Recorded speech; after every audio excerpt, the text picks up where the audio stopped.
Pumayat na yung kalahati mong katawan, yung binti, pero yung braso mo, palaki ng palaki. Okay lang po. Wala kayong dapat ihingi ng pasensya. Okay lang po kami. Kami po'y pumunta dito para kumustahin po kayo. At kami pumunta hindi para alalahanin nyo kami. Hindi po. Nay, bilangin natin, no? Ulitin ko, 9,626. 1, 2, 3, 4, 5, 6, 7, 8, 9, 10, 11, 12, 13, 14, 15, 16, 17, 18, 19. 19 na tagpa 500 is 9,500. Plus 126. 1 and 20 and 1, 2, 3, 4, 5, 6. Maraming salamat po Daddy Frankie sa mga sponsor po na nagbigay. Maraming salamat po. Sana hindi kayo magsawang tumulong sa mga mamahirap po na kagaya ko. Sana po tulungan niyo po kami. Maraming salamat po sa inyo Daddy Frankie. Madam.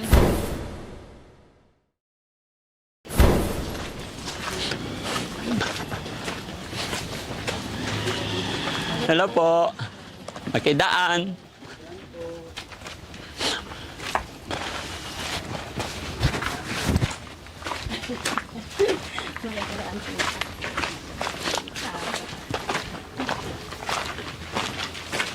Ito lang yun eh, no?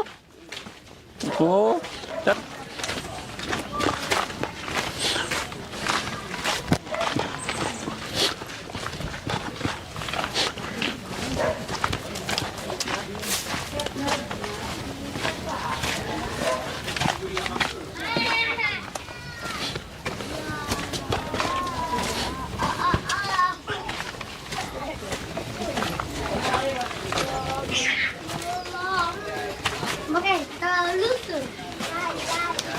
Hello po, Dade. Kumusta? Ay po, Dade. Kakain lang po. Ay, kain po. Dati niya sa nini. Dito po, kumain lang ako ng ganito. Ano ulam? Yan o, nagpabili po. Binili? Gulay. Oo.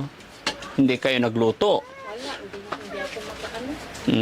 Mas makatipid pag nagluto. Opo, kaya lang po. Wala, binigay. Binigay lang. Kumusta pakiramdam ni Nanay Malu? Tama? Opo kayo. Ganito lang, maghapon, ganito. Haduyan lang parate. Opo, kasi pag ginagano ko po. Kasi pag masakit dito, saka na lang po ako. Matigas na yung suso mo, Nay? At tumigas na. Kasi sa kabila, normal pa. Pero ito, Wala, sugat na. sugat na. Tapal, o. Kahit nagpakita ko sa inyo, may naman. Sige na yun. Ganun pa rin, dati pa rin. Dati pa rin.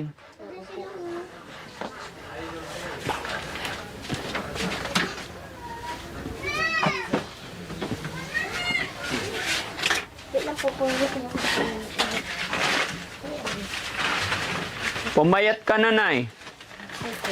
Pumayat na yung kalahati mong katawan, yung binti, pero yung braso mo, palaki ng palaki. Okay lang po. Wala kayong dapat ihingi ng pasensya. Okay lang po kami. Kami po'y pumunta dito para kumustahin po kayo. At kami pumunta hindi para alalahanin nyo kami. Hindi po. Kayo po ang inaalala namin. Kumusta na po kayo? Ganito pa rin, Daddy. Naghihintay pa rin ng tutulong sa atin. Naghihintay ng? Tulong po. Kumusta naman yung yung mula nung nanggaling kami dito, ano na yung update sa paglalakad ng operasyon mo po? Ganun pa rin, hindi ako makabili ng gamot kasi yun ang iniintay ng sa resita po. Kulang pa po. Kulang pa? Opo. Pero lumalakad kayo, lumalapit kayo sa mga Opo, nung nagbigay po kayo, yun po yung pinaglakad namin ng mga requirements. So yun po yung So saan kayo nakarating? sa ano po, DSWD, sa kuwang ko po. Pero every ang bigay nila, sabi nila sa amin, 3 weeks pa po. pati sa DSWD, 3 weeks pa rin po. Maghihintay pa rin ako ng bigay nila. Parang bago ako makimo. So, ang kailangan talaga sa inyo, chemo, hindi opera. Tama, yes. Yun ay nabanggit.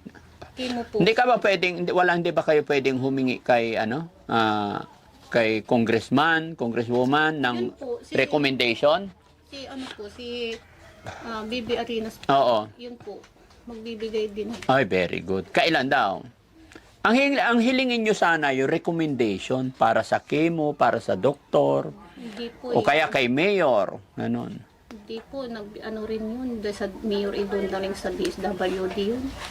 Pag pumunta ka kay mayor, forward nila kayo sa DSWD. Ganun din po. Pagdating sa DSWD, Maghintay po kayo ng ilang weeks. maghihintay daw na ilang week. 3 weeks. 3 weeks. Almost 1 month. Ay, nahihirapan na po ako. Nahihirapan ka na. Gusto ko kung kahit pag tumigas ito, parang parang ginaganon po yung, parang sinusuntok po yung buko po. Oo, kasi habang tumatagal, kasi sabi mo, stage 3 na yan eh. Habang tumatagal na hindi pa nagagamot, hindi nakikimo, parang lumalaki yung problem, lalo, di ba? Sige na, kaya po kami nandito, gusto ko lang ipakilala sa iyo si Mami Rochelle. Kilala niyo po ba siya?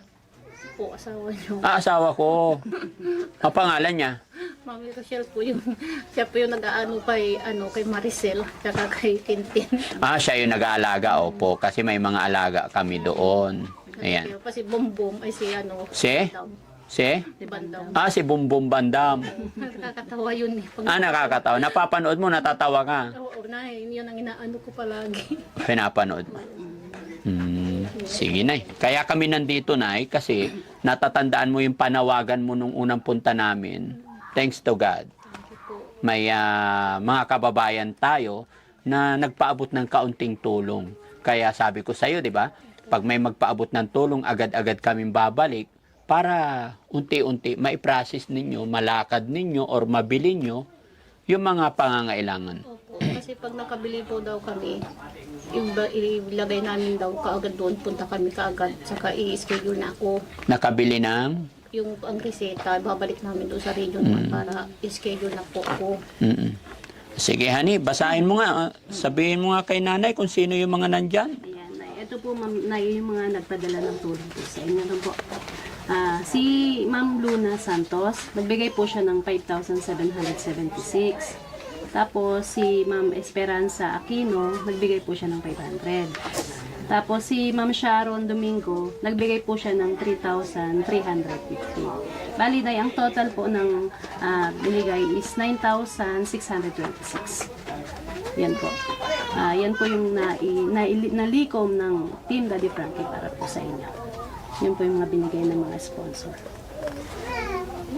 Maraming salamat po sa tumulong sa akin. Saka sa inyo po, Daddy Frankie, na vlogger po. Maraming salamat po sa inyo. Sana hindi kayo magsawang tumulong sa amin na mga hihirap. Kasi kailangan po talaga makino para yung pakiramdam ko po, yung bigat po ng kamay ko, ipaabsan po.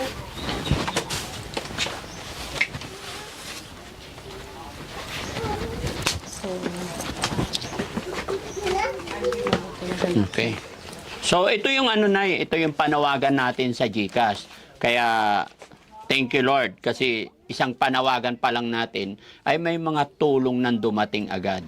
Bagamat alam kong hindi pa sapat ito sa inyong mga gamutan, pero alam ko malaking bagay po ito, no? Na mga katulong. Kaya sa mga nagpadala ngayong araw sa ating mga bida sa araw na ito, mula po kay Luna Santos, kay Esperanza Aquino, kay Sharon Domingo na nagpadala through GCash. Maraming salamat po sa inyong lahat mga kababayan. Bagamat hindi nyo po kami kilalang lubos, ay pinagkatiwala ninyo yung mga pera na pinagpaguran ninyo. At alam ko makakatulong to. Kumbaga isa po ito sa mga way para tuloy-tuloy na magamot si nanay. At loobin sana ng Panginoon na gumaling na si nanay, no? Kumusta naman mga anak niyo po, Nay? pagka walang pasok po. Walang pasok. Sila nag-aalaga sa akin. Silang naglalaba. Naglalaba. Sila. Anong pakiramdam ng ganyan, Nay? Masakit. Masakit po. Makirot. Makirot. Saka ano, yung bigat. Sa ngayon, wala kayong iniinom na gamot? Wala po. Piniliver lang po binigay sa akin.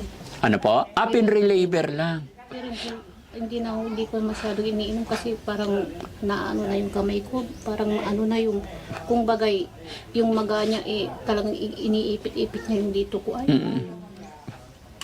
Yun ang mahirap pag ang tao na nagkasakit, mahirap, no? Pupunta ka sa ospital, bibigyan ka lang ng ospital, pinreliever lang parati. Pero deep inside, lumalala ng lumalala hanggang sa mamatay na lang yung pasyente. Sana hindi tayo umabot sa puntong ganun, Nay. ano nga po. Daddy Frankie, para sa mga anak ko po, hindi ko kakayanin mawala ako sa kanila. Yung anak ko lang po ang inspirasyon ko para mabuhay.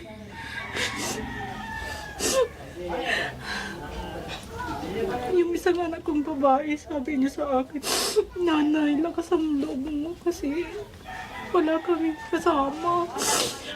Paano pag wala ka? Paano po yun? Wala na yung mga anak ko. Kawawa naman mo nang mag-ababoy. Basta laban lang, Nay, no? Tama, palakasin natin ang loob natin. Pero sana, Nay, no?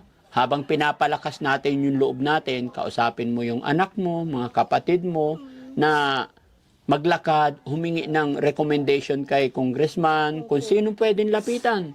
Mag-follow up po kayo. Kasi yung mga mayor natin, yung mga politics natin, once na kumpleto naman yung mga papeles ninyo, indigene, etc., recommendation ng kailangan, di ba? Tutulong at tutulong yung mga yan. Sabi nga nila, kailangan tayo rin mismo, may mga taong tutulong tayo rin mismo ang gagawa para matulungan din natin sarili natin.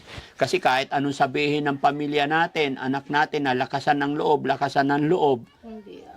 hindi naman gumagawa, kahit anong lakas ng loob mo, matatalo rin yan, tatalunin ka pa rin ng sakit mo. Di ba? Sabi nga sa Panginoon, iingatan kita, ingatan mo rin ang sarili mo. Di ba? Nasa Diyos ang awa, nasa tao ang gawa. No? So kami po, Nay, ay mga instrumento lang din po, tutulong po kami sa abot ng aming makakaya. Ano po? So ito, Nay. Asan na yung pera, honey? Ayun. O, Nay, paabot ng kamay mo, Nay. Kaya mo pa? So, Nay, ang total ng matatanggap mo ngayon, 9,626 pesos. Bilangin natin, Nay, para makita rin ng mga sponsor. Katunayan po na naiabot namin ng buong buo. Mga kababayan, mga kabarangay, isa po ito sa pamamaraan ng Team Daddy Frankie. Gusto ko po, transparent po talaga. Kaya kung mapapansin ninyo, pag may mga binibigay kami galing sa ating mga sponsor, nakalista po talaga sa aming logbook. Para kahit ilang araw na nakalipas, hindi natin makakaligtaan. Pero gaya ng aking sinabi, mga kababayan, si Daddy Frankie at ang aking team, tulong-tulong po kami sa mga dumarating na padala ninyo sa ating mga kababayan. Pero ulitin ko, ako po at ang aking team, hindi po kami perfecto. Kaya kung sakali kayo'y nagpadala at hindi pa namin na ibibigay sa mga taong pinagpadalhan nyo, i-message nyo lang po kami ulit para ma-check namin. Ano po? Nay, bilangin natin, no? Ulitin ko, 9,626. 1, 2, 3, 4, 5, 6, 7, 8, 9, 10, 11, 12, 13, 14, 15, 16, 17, 18, 19. 19 na tagpa 500 is 9,500. Plus 126. 1 and 20 and 1, 2, 3, 4, 5, 6. Maraming salamat po Daddy Frankie sa mga sponsor po na nagbigay. Maraming salamat po. Sana hindi kayo magsawang tumulong sa mga mamahirap po na kagaya ko. Sana po tulungan niyo po kami. Maraming salamat po sa inyo, Daddy Frankie. Madam. Laban lang, Nay, ha? Naalala ko kasi nung maliit pa ako, Nay, alam mo, nung elementary pa lang ako, ganyan din po naging sakit ng auntie ko. Breast cancer. Sa suso nagsimula. Pero sa'yo, sabi mo sa pizza, sa kilikili. Pero kung sa pizza, sa kilikili, bakit na pudpud yung didi mo? Itong September. Nadamay na. Opo, kasi tagal ng pag nagpa-check up ka doon kasi puro kasi yung schedule hindi ka agad-agad. Hanggang sa, yun ang mahirap sa gobyerno, no? Pupunta ka doon na masama ang pakiramdam, schedule pa nila. So, Saka, hindi kagaya ng private. Halimbawa, ngayon, pinaano nila, ipaprivate mo kung may pera, agad. Kasi ngayon, wala ako talagang pera, kaya ginawan ko ng paraan na maghintay na lang po. Kaya lang, nung dumating yung schedule mo, napudpud na yung didi, tinakpan na lang. Tinakpan ko na lang. Ako na lang po naglilinis ng bayabas. Kada umaga at hapon. Po. Kailangan linisin, tapos palitan ng bulak. Sige. Ano po. So, sana na makatulong sa inyo yan. Opo, Daddy Frankie. I-bless sana ni Lord yung perang yan para maumpisahan na yung gamutan mo, no? Muli po mga kababayan, salamat po sa ating mga buting sponsor from Luna Santos, Esperanza Aquino, and Sharon Domingo. Sana po hindi kayo magsawa, ano? At sana i-bless po kayo ni Lord para mas makatulong pa kayo sa ating mga kababayan. Honey? Yes po, maraming salamat sa nagpadala kay Nanay Malu. Napakalaking tulong po para sa kanya yan. At kung sino pa po ang gusto magpadala, open lang po ang Team Daddy Frankie sa pag-check kung sino pa po yung gusto magpadala. Again, maraming salamat po. Ayun. Ingat po kayong lahat. At syempre mga kababayan, sa mga bago pa lang na makakapanood sa bidyong ito or sa sitwasyon ni Nanay, wala pong asawa kasi si Nanay. Maaga po namatay ang asawa ni Nanay. Kaya ganun na lang po kahirap. Ganun na lang hard yung sitwasyon na pinaglalabanan ni Nanay. Tanging kapatid niya ang tumutulong sa kanya, sa kanilang mga lakarin. At alam nyo naman na napakahirap po yung sitwasyon sa government hospital. Ayon nga sabi ni Nanay, nung dumating yung schedule na ibinigay sa kanya, is medyo lumala na lalo yung sakit niya. No? Pero sure ka, Nay, na sa pizza lang talaga galing yun? Kasi kulani po ito akala ko nga lang kulani lang. Ngayon, wala ka namang naramdaman kundi kahit anihin mo, parang bukol talaga. Yun lang, nag-umpisahan. Hanggang umano na yung didi ko talagang nanigas. Nanigas. Yun daw ang umpisa ng mga cancer. Kaya pag may kay sa kilikili, huwag niyong baliwalain po. Kasi yun po ang dahilan ng umpisa ng po. Sige, Nay, pwedeng sabihan mo yung mga kapwa mo babae regarding sa'yo para maging aware po sila? Nananawagan po ako sa kapwa ko babae na kung may bukol po kayo sa kilikili, huwag niyong baliwalain kahit na maliit man lang yan. Kung hindi masakit, talaga niyo po ang umpisa ng cancer. Yun po ang sabi ng doktor sa akin doon. Ako po ay hindi ko naman po pinabayaan. Ang akala ko po lang pigsa lang po. Pero nag-antibiotic din ako. Yung pala hindi kumpronta kahit anong gawin ko pang antibiotic, hindi kumagaling ang sugat, yung pala ay cancer na. Kaya sana po, tingnan nyo po yung mga suso nyo, mga kilikili nyo, kung may bukol, magpa-check na lang po kayo para maagapan po. Maraming salamat po sa inyo. Yan. So, yun, mga kababayan, mga kabarangay. Maraming salamat po. Walang anuhan po. Thank you kay Lord. Thank you, Lord. Lahat ng blessing, kung ano man dumarating na, huwag natin kakalimutan magpasalamat at magdasal, no? Every day, magdasal lang tayo. Walang imposible. Siya ang gagawa ng paraan lagi, no? Okay? Po, Daddy Frankie. So yun mga kababayan, mga kabarangay, maraming salamat pong muli sa inyong lahat, no? Ako hindi magsasawang mag-thank you, lalong-lalo na sa mga kababayan natin nagpadala ng kanilang tulong pinansyal sa araw na ito. Honey? Yes, yun nga guys, sinabi ko, papasalamat din po ako yan sa lahat ng sumusuporta sa Team Daddy Frankie at wag po sana kayo magsasawa dahil sa gantong paraan dito namin na ibibigay lahat ng tulong namin sa mga kababayan natin. Yan, Bye-bye po! Thank you so much!